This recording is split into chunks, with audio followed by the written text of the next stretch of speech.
human excretory system includes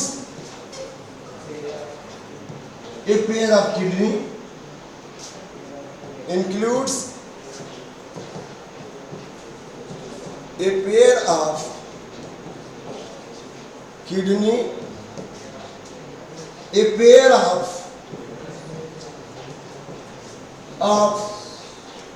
ureter and urinary bladder and urinary bladder, a pair of kidney, a pair of ureter, ureter, a pair of ureter, a pair of kidney and urinary bladder and urethra and urethra. ठीक है? तो a pair of kidneys present in the abdominal cavity connected with ureter, ureter connected with urinary bladder, urinary bladder connected with urethra. अब इसका structure हम देख लेते हैं. ठीक है? चलिए स्ट्रक्चर देखते हैं. हाँ, यहाँ पर आराम से एसकीटी सिस्टम को पढ़ लेते हैं. बहुत आसान है, बहुत आसान है. सारे आर्गन सिस्टम में ढेर सारे आर्गन हैं, लेकिन यहाँ तो a pair of kidney, a pair of ureter, one urinary bladder, one urethra. ठीक है? एलिमेंट्री कैनाल को आपने देखा था 9 मीटर लंबी, माउथ से लेके तमाम सारे एसेसरी ग्लैंड्स. आइए, ओके, पढ़िए, एंजॉय करके पढ़िए, बढ़िया से पढ़िए, थकी नहीं. तो ए पेयर ऑफ, हाँ, ए पेयर ऑफ किडनी लिख लीजिए. Kidney is bean seed in shape, kidney is bean seed in shape,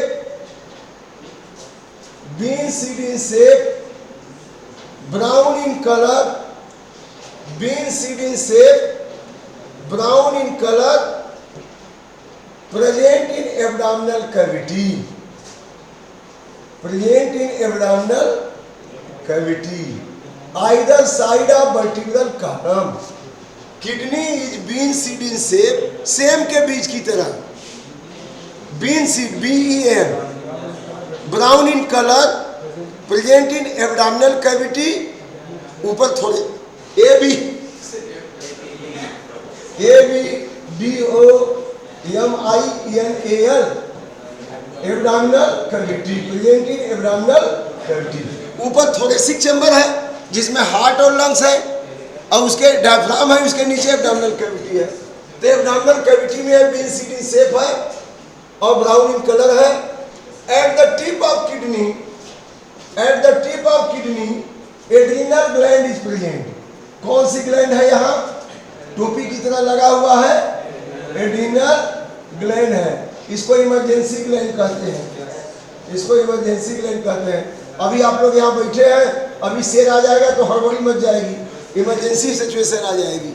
तो यह जो है इमरजेंसी सिचुएशन के लिए रेडी करती है, इमरजेंसी ग्लैंड है. अच्छा, अब देखते हैं. Each kidney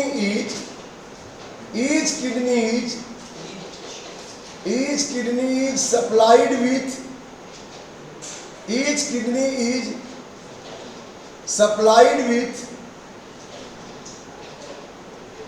renal artery and renal vein. हर एक किडनी में एक रीनल आर्टरी जाएगी और एक रीनल वेन निकलेगी उसमें से. Each kidney supplied with renal artery and renal vein, renal artery और renal vein. अब देखिए यहाँ पे एक, यहाँ पे ये देख लीजिए, एआर्ट्रा आ रहा है. ये क्या है? एआर्ट्रा. क्या है? एआर्ट्रा. और ये क्या? एआर्ट्रा नहीं, सॉरी, यह जो है वेना केवा है. यह क्या है? वेना केवा है. यह क्या है? Vena cava. और यह क्या है? एआर्टा। यह क्या है? एआर्टा। एआर्टा। अब यहाँ पर रीनल वेना केवा से यहाँ पे ये रीनल वेन है कि नहीं, और इधर भी रीनल वेन आगे किडनी में मिली, दोनों किडनी में।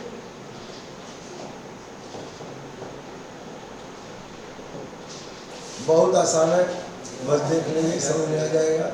चलिए,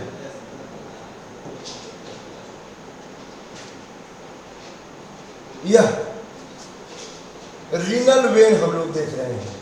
रीनल वेन ब्लड को क्या करती है? ब्लड को निकालती है। रीनल वेन क्या करेगी? किडनी से ब्लड को ले जाएगी कि ले आएगी? ले जाएगी। किडनी से ब्लड को ले जाती है। और यहाँ पे रीनल आर्टरी, यहाँ पर रीनल आर्टरी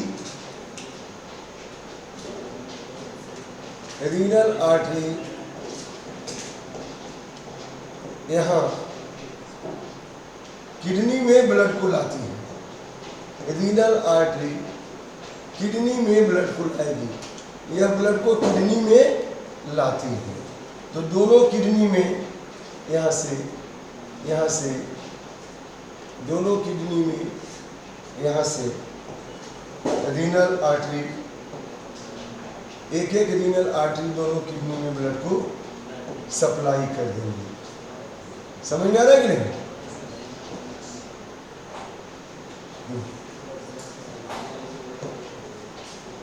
यह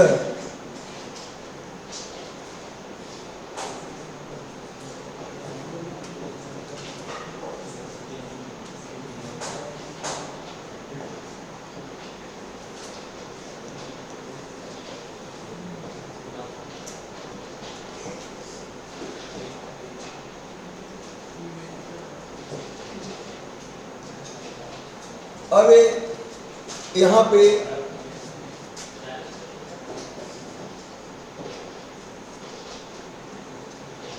यह जो देख रहे हैं रीनल आर्टरी है, रीनल आर्टरी।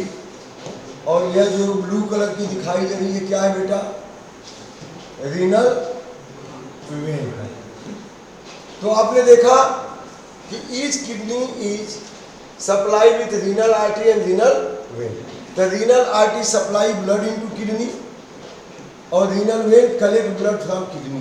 हमको यह बताइए, renal artery से ब्लड जा रहा है किडनी में और renal vein से ब्लड निकल रहा, तो किसमें यूरिया ज्यादा होगी? renal artery में कि renal vein में? renal artery में यूरिया ज्यादा होगी। किडनी में छनने के बाद जो वेन में जाएगा उसमें यूरिया कम होगी। अब जब छन गई तो यहीं से क्या निकलेगा? यूरेटर निकलेगा। यहीं से क्या निकलेगा? यूरेटर। यूरेटर कैठो निकलेगा? जितना किडनी है 2 ठो निकलेगा। अब यह यूरेटर कहाँ जाके मिल जाएगा? कहाँ जाके मिलेगा? यूरिनरी ब्लैडर में। यह यूरेटर जाकर के यूरिनरी ब्लैडर में मिल जाएगा।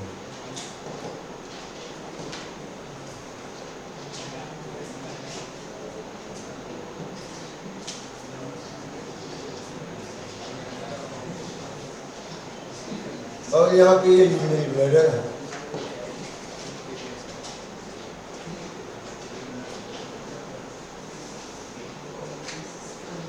यूरिनरी ब्लैडर से कौन ओपन होगा? तो देखा आपने, यह एसकेटी सिस्टम आपके सामने तैयार हो गया। तो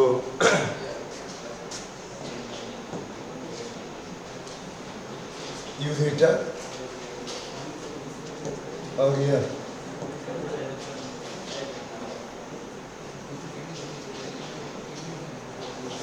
यूरिनरी ब्लैडर और यह क्या है? यूरेथ्रा या ओपनिंग है। जहां पे यूरिन कलेक्ट है वो यूरिनरी ब्लैडर है।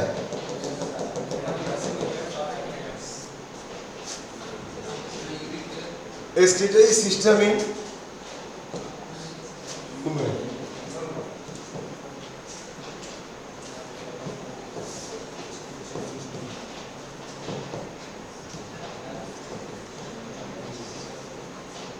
बन गया? एग्जाम में आ सकता है डायग्राम, तो ठीक से देख लीजिए। याद हो गया ना?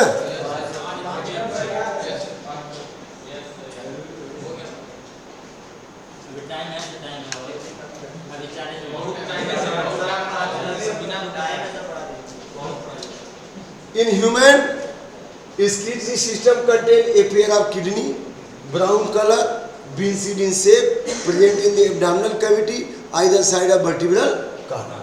Each kidney supplied with renal artery and renal vein.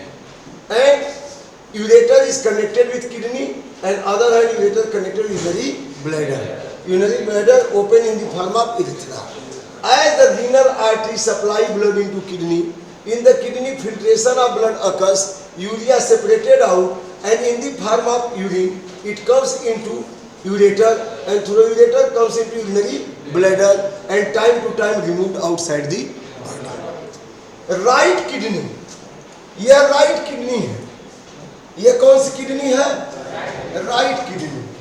Right kidney is situated little down side then the left kidney. Right kidney situated little bit lower side then the left kidney. क्यों ऐसा है? ऐसा पूछा जाता है। क्यों ऐसा?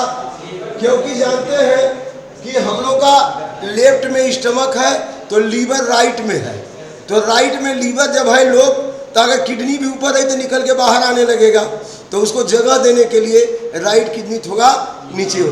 किसी में राइट किडनी इतनी नीचे हो जाती है कि वो आंत से ढक जाती है। जब किसी कारण से वो अल्ट्रासाउंड कराने जाते हैं तो अल्ट्रासाउंड वाला बोल देता है इनको तो एक ही किडनी है।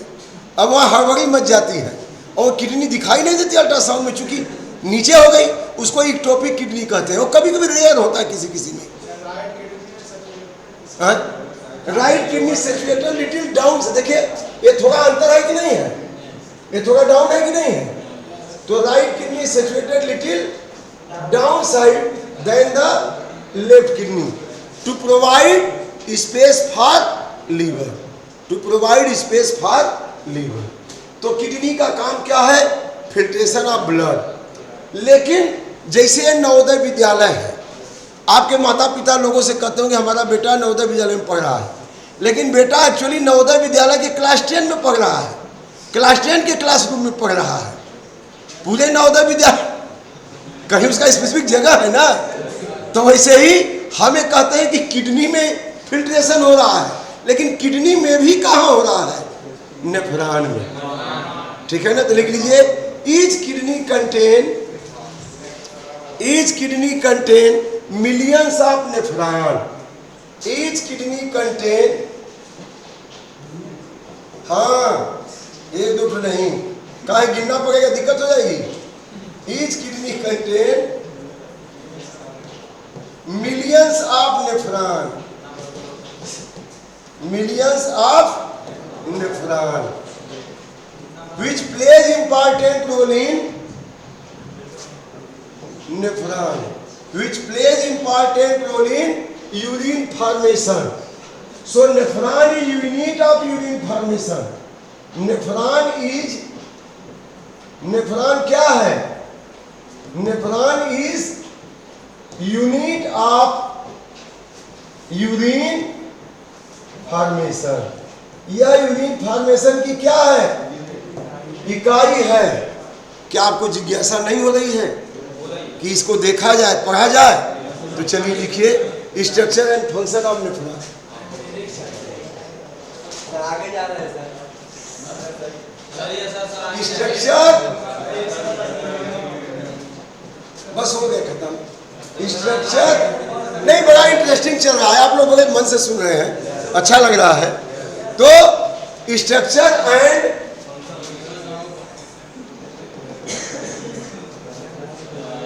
structure एंड अब ए के बराबर होना है कि नहीं होना है? तब फिर नहीं, अभी आगे नहीं जाना, वो पढ़ लिया है सब, वो अब उनको पढ़ना है। वो अरे हेमोडायलिसिस पढ़ लिया, अरे बाकी है तो आपको आगे कर रहे हैं ना, structure and function of nephron, बस इसको पढ़ लीजिए, छोड़ दीजिए। यहाँ से चल के अटेंडेंस करेंगे सीधे सीधे, ठीक है?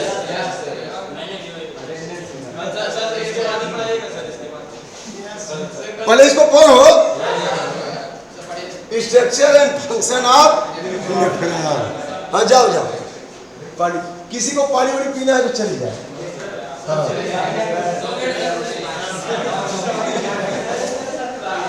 खोज रहा था कि कोई तो मिल जाए।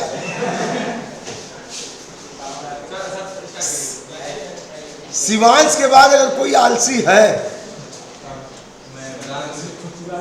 आया नहीं ना, सवेरे वादा कर रहा था, क्या नाम था उसका, देवा शिवांश ना, हाँ। सवेरे बाद अरे पक्का सर आएगी, कच्चा कर दिया। तो structure and function of nephron जरा देख लेते हैं फटाफट।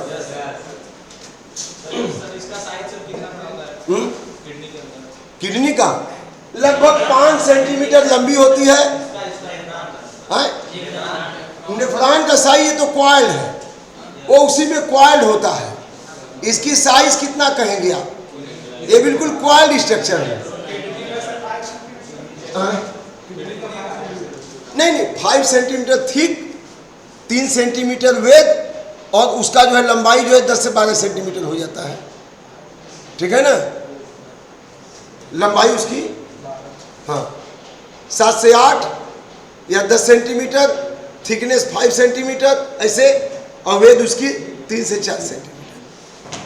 चलिए अब नेफ्रॉन देख लेते हैं। यहाँ एक किडनी, एक तो बोल के गया है रुके रहिए, ट्रेन में बैठेगा तो कह देगा ड्राइवर से रुके रहिए, हम आ रहे हैं। कछवा का है यह क्या है, इसको क्या कहेंगे जल्दी बोलिए? Renal artery. और यहां से जो निकल रही है इसको क्या कहेंगे? Renal renal vein, renal vein. और इसके ऊपर टोपी जैसे उसको क्या कहेंगे? Adrenal when. ये बार बार मैं आपको याद दिला रहा हूं क्योंकि एग्जाम में आ सकता। अच्छा देखिए ये चीज हमको बताइए, अगर इस किडनी के अंदर 1 लाख नेफ्रॉन है, जैसे कि यहाँ पे टंकी से पानी आ रहा है, अगर यहाँ पे 500 घर हैं, तो जो पानी टंकी से आ रहा है वो कितने भाग में डिवाइड होगा?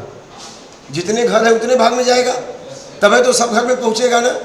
वैसे ही अगर यहाँ 1 मिलियन नेफ्रॉन है तो रीनल आर्टरी अकेले आ रही है, लेकिन ये कितने भाग में बटेगी? 1 मिलियन भाग में। तब तक तब तो एक नेफ्रॉन में जाएगी ना, जाएगी नहीं जाएगी? तो kidney, renal artery, renal vein, और किडनी में जब रीनल आर्टरी आएगी तो चूंकि यहाँ 1 मिलियन नेफ्रॉन है तो एक नेफ्रॉन में जाएगी एक, तो कितने भाग में बढ़ जाएगी? कितने पाइप में बढ़ जाएगी? 1 मिलियन। जितना नेफ्रॉन उतना ब्रांचिंग। ये तो फंडा क्लियर हो गया। अब यहाँ देखते हैं एक nephron is a coiled tubular structure. Nephron is a coiled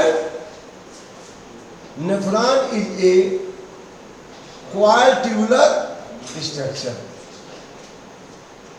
Anteriorly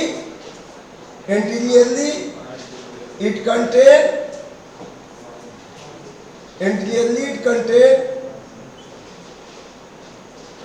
cup like structure। ये देखा cup like structure हो गया कि नहीं? Anteriorly it contain a cup like structure which is called as Bowman capsule। इस cup like structure को क्या कहेंगे? BOWMENS Bowman's capsule. बोमेन्स ने देखा था इसलिए इसको बोमेन कैप्सूल कहेंगे। अब बोमेन कैप्सूल से यह नीचे की तरफ it extend as tubular structure. नीचे कैसा स्ट्रक्चर हो गया? ट्यूबुलर। इसको कहेंगे प्रॉक्सिमल कन्वॉल्यूटेड ट्यूब्यूल। ये ट्यूबुलर स्ट्रक्चर जो नीचे आ रहा है इसको क्या कहेंगे? प्रॉक्सिमल माने निकटस्थ, एक कप के नजदीक ट्यूब है तो इसको क्या कहेंगे? Proximal convoluted tubule. माने कप के नजदीक है तो प्रॉक्सिमल माने निकटस्थ। जैसे इनके निकट कौन है? इनके निकट कौन है? कृष्णा है। और इनसे दूर कौन है? सत्येंद्र है आप भी। तो जो दूर है वो दूरस्थ और जो निकट है वो निकटस्थ। तो प्रॉक्सिमल माने निकटस्थ। बोमेन कैप्सूल के निकट है तो उसको क्या कहेंगे? Proximal convoluted tubule. ठीक है। अब फिर ये जो है नैरो हो जाती है। कैसी हो जाती है? नैरो। अब नैरो बनकर के हेनले लूप बना लेती है। क्या बना लेती है? Henle's loop. किताब में आपको बड़ा जलेबी छाना है, ठीक से बना लीजिए, नहीं तो घूमते रह जाएंगे उसी में।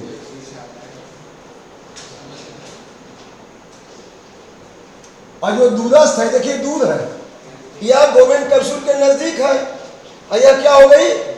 दूर। तो इसको दूरस्थ नलिका कहेंगे, डिस्टल कन्वॉल्यूटेड। और इसको क्या कहेंगे? हेनलेज लूप कहेंगे। इसको क्या कहेंगे? जो ये यू शब्द है इसको क्या कहेंगे? Henle's loop. HENLES, Henle's loop या लूप ऑफ हेनले। और यह जो है ये दूरस्थ नलिका। बस हो गया। आप क्या स्टेशन हो गया?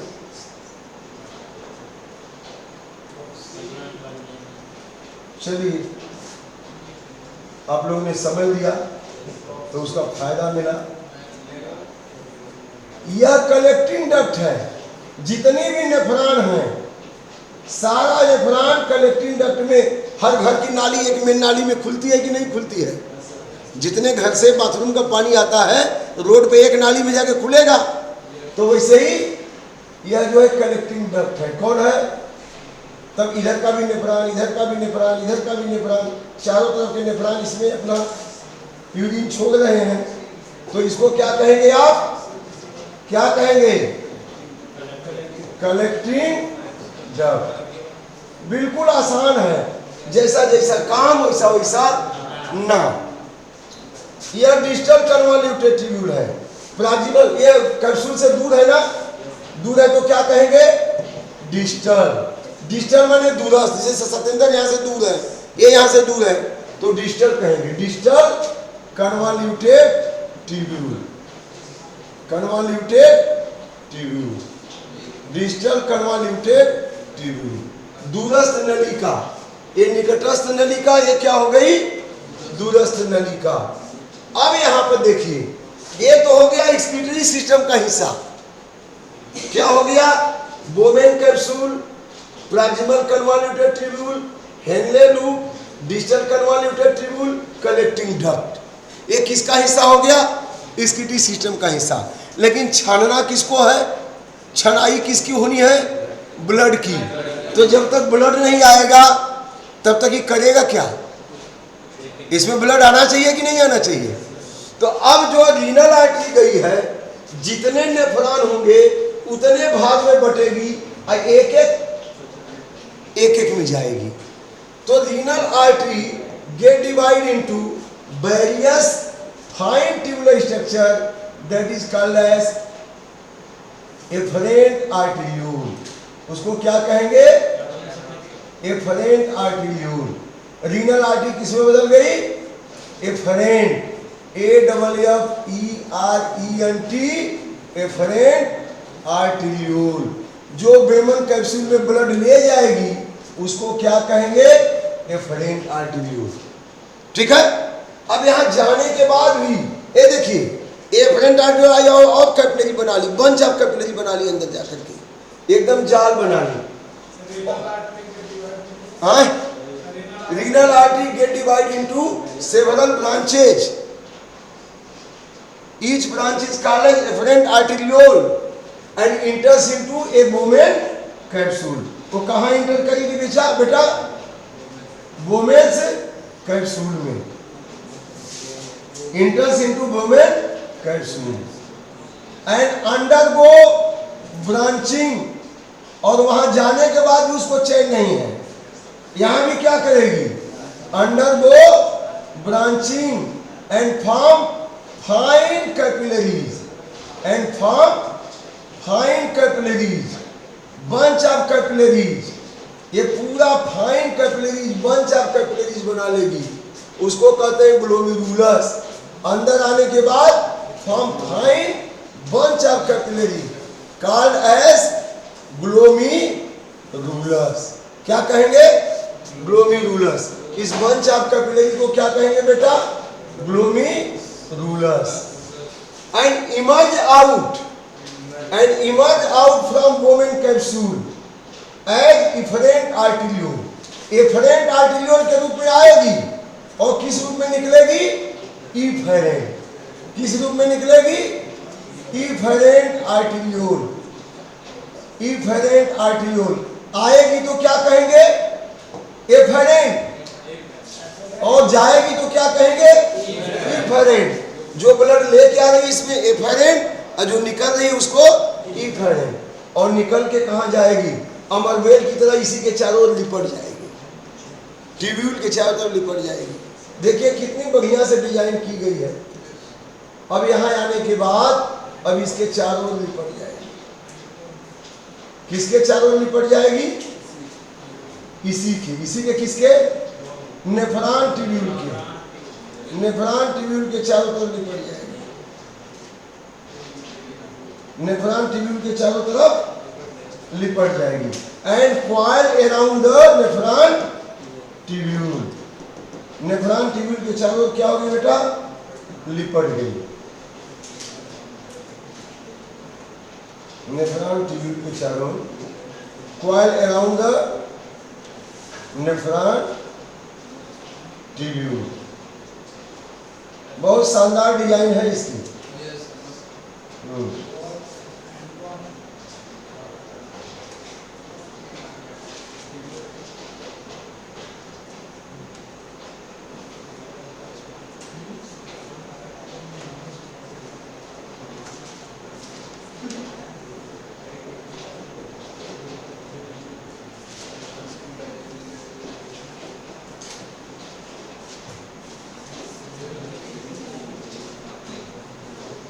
Coil around the nephron tubule.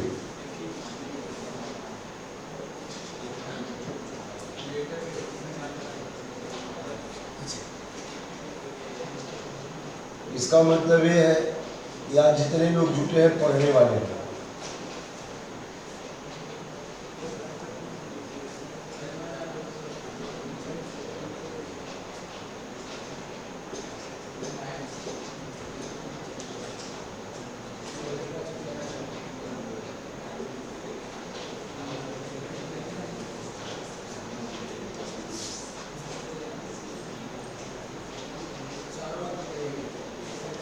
पूरा एक कॉइल है एकदम, इसको अमरवेल की तरह एकदम घेर लेगी.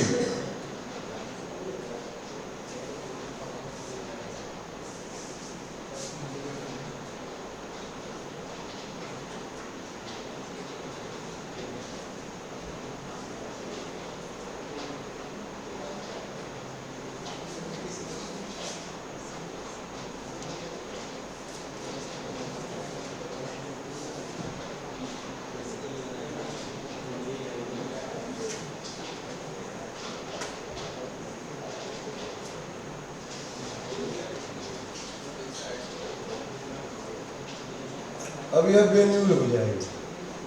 ये क्या हो जाएगी? वेन्यूल हो जाएगी.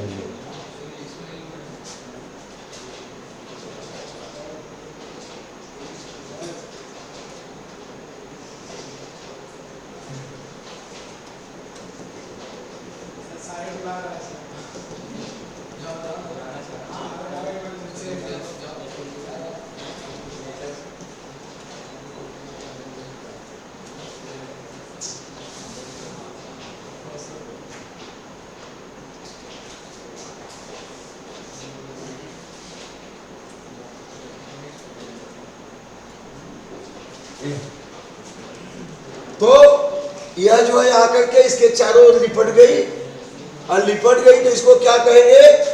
Peritubular blood capillary. लिपट गई तो इसको क्या कहेंगे? Peritubular blood capillary.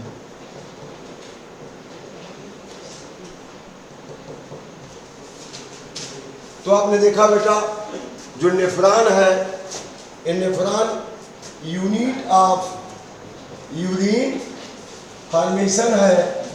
यह इसमें Bowman capsule, proximal convoluted tubule, Henle loop, distal convoluted tubule, collecting duct. अब रीनल आर्टरी अंडरगो ब्रांचिंग।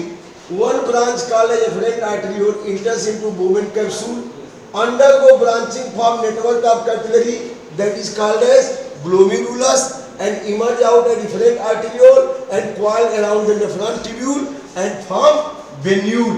अब ये क्या बना लेगा? वेन्यूल। और यही वेन्यूल सारी मिल जाएगी तो क्या बन जाएगी? Renal vein. समझ रहा है कि नहीं? जैसे एक रीनल आर्टरी से आर्टियोल बना, वैसे वेन्यूल सब मिलकर के क्या बन जाएंगी? वेन। जैसे जितने भी आर्टरी एफरेंट आर्टियोल, वैसे वेन्यूल मिलकर के वेन बना लेंगी। ठीक है। अब यहाँ पर हम देखते हैं यूरिन फॉर्मेशन होता कैसे है। जरा इधर देखिए, बस 5 मिनट और। जैसे ही रीनल आर्टरी से ब्लड आया, ब्रांचिंग हो गई, थोड़ा afferent arteriole comes into glomerulus. अब यहाँ पे देखिए, ये थोड़ी चौड़ी है, थोड़ी पतली है। एफरेंट आर्टरियोल चौड़ी है, ये थोड़ी क्या है? पतली। तो ये चौड़े में से ब्लड आ रहा है, पतले में से निकल रहा है। जैसे कोई पानी पाइप से जा रहा है और उसके माउथ को दबा दे तो प्रेशर क्या हो जाएगा? बढ़ जाएगा कि नहीं? तो यहाँ ज्यादा आ रहा है, निकल कम रहा है, प्रेशर ज्यादा हो गया। अब यहाँ ये भी कैपिलरी बन गई तो प्रेशर क्या हो गया? ज्यादा। तो यहाँ फिल्ट्रेशन होगा। तो filtration of urea through fine blood capillary of glomerulus is called as ultra filtration. तो सबसे पहला काम क्या हो रहा है यहाँ पे? अल्ट्रा फिल्ट्रेशन, फाइन कैपिलरी से। अब देखिए, यहाँ पे किसको छानने के लिए बना है? यह बना है किसको छानने के लिए? यूरिया को। तो यूरिया का मॉलिक्यूल बड़ा है और वाटर का मॉलिक्यूल तो छोटा है ना। तो इस दरवाजे से जब हम लोग आ सकते हैं तो थोड़ा बिल्ली, छोटे छोटे एनिमल तो आ ही सकते हैं ना? नहीं आ सकते। तो जब यहाँ से यूरिया छन सकती तो वाटर नहीं छनेगा, छन जाएगा। तो जैसे ही प्रेशर से छनाई होती है तो यूरिया के अलावा यहाँ water, amino acid, glucose, sodium, chloride, ये लोग भी छन जाते हैं। अभी बना था किसको छनने के लिए? यूरिया को। लेकिन उनसे छोटे छोटे हैं, वो भी छन जाते हैं। तो यहाँ जो छनाई हुई इसको अल्ट्रा फिल्ट्रेशन कहेंगे। और छन करके जो फिल्ट्रेट आया, इसमें यूरिया के साथ एमाइनो एसिड भी आ गया, वाटर भी आ गया, सोडियम आ गया, क्लोराइड आ गया, ग्लूकोज आ गया। और ऐसे ही फिल्टर होकर बाहर निकलते रहेगा तो हम लोग को 10 गुना और खाना पड़ेगा, 10 गुना और पानी पीना पड़ेगा। एक दिन में ये 180 लीटर फिल्टर छानती है हमारी दोनों किडनी। हमारी दोनों किडनी एक दिन में 180 लीटर फिल्टर छानती है। आपको आश्चर्य होगा, 5-6 लीटर ब्लड है, 180 लीटर कहाँ से हो गया? हर मिनट में 250 ml फिल्टर बनता है, बार बार आते रहता है, अयोजार होकर फिर लेते रहता है। तो यहाँ अल्ट्रा फिल्ट्रेशन हुआ, सुन लीजिए, यहाँ अल्ट्रा फिल्ट्रेशन हुआ। यूरिया में amount of water, sodium, chloride, amino glucose get filter comes into, ये कहाँ आ गया? फिल्टर होकर के नेफ्रॉन ट्यूब्यूल में आ गया। तो छानना था किसको? छानना था यूरिया को, और बाकी ये लोग भी भाग के आ गए उसी के साथ। तो अब यहाँ पे जो पेरिट्यूबुलर कैपिलरी है वो क्या करेगा? रीएब्जॉर्ब करेगा। तो अल्ट्रा फिल्ट्रेशन के बाद क्या होगा? रीएब्जॉर्प्शन। तो जितने यूजफुल कंपोनेंट हैं, maximum amount of water, sodium, chloride, bicarbonate, amino acid, glucose reabsorb into the blood.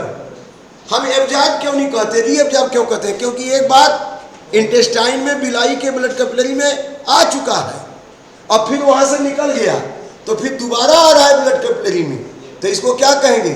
Reabsorption. तो अल्ट्रा फिल्ट्रेशन हो गया, अब पूरे नेफ्रॉन ट्यूब्यूल में रीएब्जॉर्प्शन हो गया। अच्छा, अल्ट्रा फिल्ट्रेशन के समय में कोई जरूरी कि जितनी यूरिया है वो छन ही गई हो। एक आध तो यूरिया यहाँ से भटक के आ सकती है कि नहीं आ सकती है? और जो इधर आ गई और उसका फिर क्या हो जाएगा? सिक्रीशन। जो आ गई उसका क्या होगा? सिक्रीशन। तो अल्ट्रा फिल्ट्रेशन, रीएब्जॉर्प्शन और सिक्रीशन के बाद अब यूरिन बन गया। यूरिन कहाँ आ जाएगा? कलेक्टिंग डक्ट में, और वहां से कहाँ आ जाएगा, यूरेटर में, यूरेटर से कहाँ जाएगा, यूरिनरी ब्लैडर में, और फिर समय समय पर सही से बाहर निकाल दिया जाएगा। तो जल्दी से 3 लाइन लिख लीजिए। Urine formation takes place through, बस हो गया, बहुत बहादुर हैं आप लोग। Urine formation takes place through following steps, urine formation takes place through following steps. पहला स्टेप क्या है,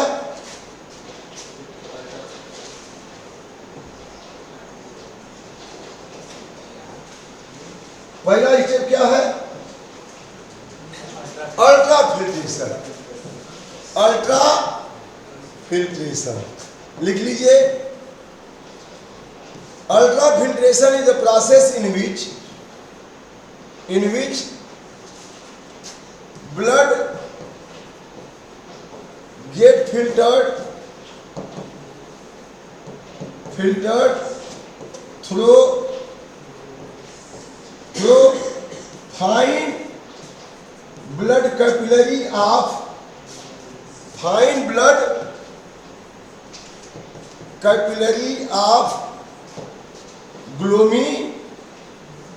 glomerulus in Bowman capsule, नहीं, glomerulus in Meibomian capsule। अब कहेंगे Meibomian capsule कहाँ से आ गया, अभी तो Bowman capsule हम कह रहे थे। हाँ देखिए कहाँ से, ये देखिए यहाँ पे देखिए, ये Bowman कैप्सूल, अब Bowman कैप्सूल प्लस ग्लोमेरुलस दोनों को मिला के कहेंगे Meibomian कैप्सूल। Bowman कैप्सूल और ग्लोमेरुलस, या Bowman कैप्सूल ऐसे में ग्लोमेरुलस आ गया, तो दोनों को मिला के क्या कहेंगे, Meibomian कैप्सूल। क्या कहेंगे, Meibomian कैप्सूल। क्या कहेंगे, MALPIGHIAN, Meibomian कैप्सूल। अब थोड़ा मैथमेटिक्स पढ़ लेते हैं। Meibomian capsule minus glomerulus equal to glomerulus और Bowman कैप्सूल दोनों को मिला के या मिला के Meibomian कैप्सूल है, तो Meibomian capsule minus glomerulus equal to Bowman capsule, Meibomian capsule minus Bowman capsule equal to glomerulus plus Bowman capsule equal to Meibomian capsule. समझ आ गया, तो ग्लोमेरुलस और Bowman कैप्सूल Meibomian कैप्सूल, ठीक है। चलिए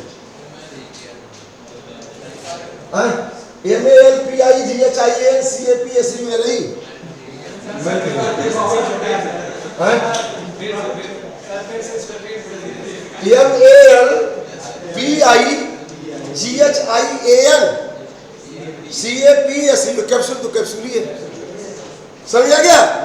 तो अब आपने क्या लिखा, ultra filtration is the process in which the blood get filtered through fine blood capillary of glomerulus of Meibomian capsule, क्योंकि Bowman कैप्सूल इसको मिला के क्या बना, Meibomian कैप्सूल। सेकेंड स्टेप लिखिए, रीएब्जॉर्प्शन। सेकेंड स्टेप क्या होगा, reabsorption. During ultra filtration, during ultrafiltration along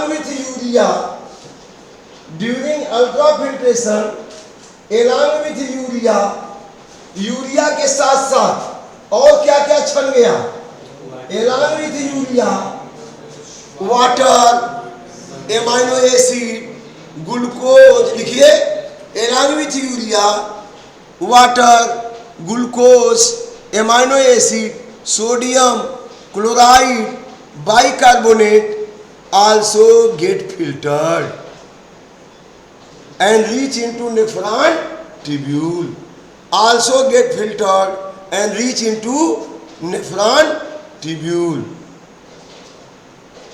But except urea these are useful, except यूरिया के अलावा बाकी क्या है, यूजफुल है।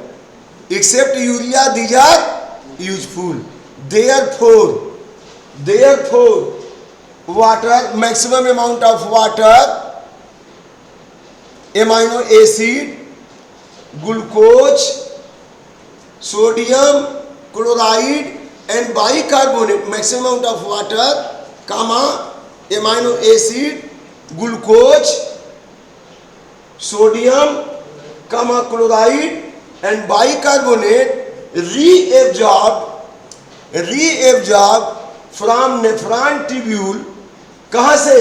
Nephron tubule filtrate, reabsorbed from nephron tubule filtrate into peritubular blood, इसीलिए घुमा था उसके चारों ओर, समझ आ रहा कि नहीं? From nephron tubule into peritubular blood capillary, माने इस नेफ्रॉन ट्यूब्यूल से कहाँ आ गया? इस ब्लड कैपिलरी में आ गया कि नहीं? इसी को क्या कहेंगे? रीएब्जॉर्प्शन। तीसरा स्टेप लिखिए, बस चलते हैं। सिक्रीशन, तीसरा स्टेप क्या है बच्चों? सिक्रीशन। बहुत बढ़िया, बहुत अच्छा सीख रहे हैं आप लोग। सिक्रीशन। अब लिखिए, during ultrafiltration some amount of urea remain unfiltered. Some amount of urea remain unfiltered. During ultrafiltration, some amount of urea remain unfiltered and reach into peritubular blood capillary. And reach, अब नहीं filter होगा तो कहाँ जाएगा? Peritubular blood capillary and reach into peritubular blood capillary. So it is secreted into nephron tubule. So it is secreted into nephron tubule. कहाँ secrete हो गया? Nephron tubule में। कहाँ secrete हो गया? नेफ्रॉन ट्यूब्यूल में secrete हो गया। Finally, the urine formation occurs in nephron tubule. Finally, the urine formation occurs in nephron tubule. Urine formation occurs in nephron tubule, which passes into nephron tubule, which passes into collecting duct. Passes into collecting duct. Through pelvis, यहाँ kidney में pelvis है, through pelvis PELVIS, through pelvis into ureter, through pelvis into ureter. Pelvis से कहाँ आ जाएगा? Ureter में। देखिए, pelvis से ureter, through pelvis into ureter, then urine discharge into urinary bladder, then urine discharge into urinary bladder, from where time to time remove discharge into urinary bladder, from where time to time removed outside the body, through urethra, time to time removed outside the body through urethra। समझ में आ गया बच्चों? तो आपने देखा कि renal artery से blood आया, एफरेंट आर्टेरियल से कहाँ गया? मोमेंट कैप्सूल ग्लोमेरुलस में, फिल्टर हुआ, अल्ट्राफिल्ट्रेशन हुआ, रीएब्जॉर्प्शन हुआ, सिक्रीशन हुआ।